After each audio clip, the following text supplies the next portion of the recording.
Hey everyone, Ken Salcido from Signature Properties, and we're here in Postell Park, and it's an absolutely beautiful day in the village.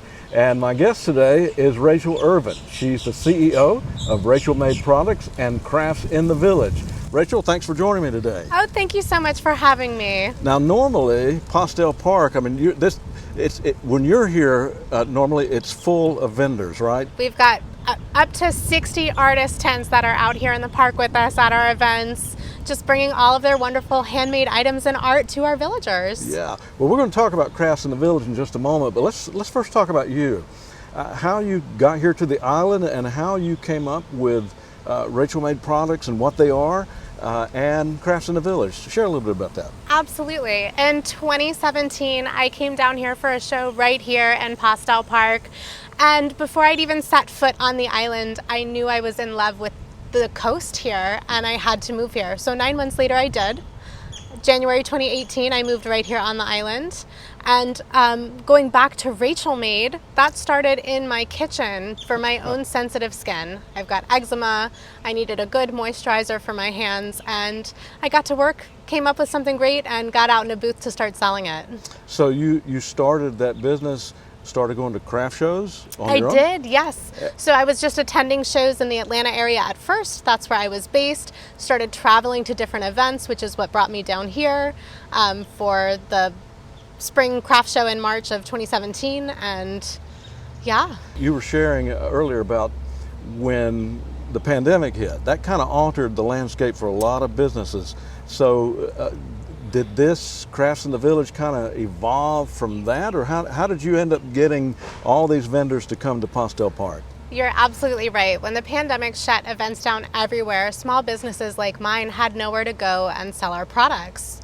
That's really what we rely on outside of just, online sales are here and there, but the events are really our bread and butter. So everything was shut down and tourism opened back up. I knew the island was full of people. I just needed to get my booth out here, and I started making some phone calls, figured it out, got 12 friends on board with me, and in July of 2020, we had 12 art booths out here in Postell Park for our very first unofficial Crafts in the Village, and we've been out here monthly ever since. Last weekend, we hosted 60 art booths. You had 60 vendors here. Absolutely. Wow. And again, Father's Day, and again, 4th of July, we'll have the park full of art. Good. So you just answered my next question. You've got two coming up.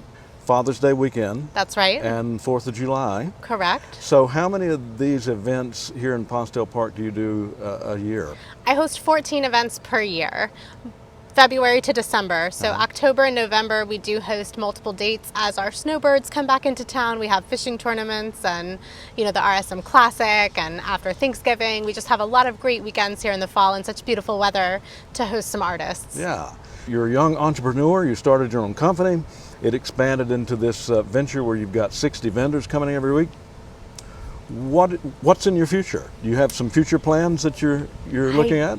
I do. I'm a planner, I'm a dreamer. I can't help myself but to be busy, and the future that I see is launching a nonprofit to fund arts programs in our local schools and sponsor emerging artist booths out here in the park to inspire our next generation of artists to be out here working with us. Quite honestly, many of our vendors are retirees already, and we need a young, fresh crop of artists joining us out here. Yeah.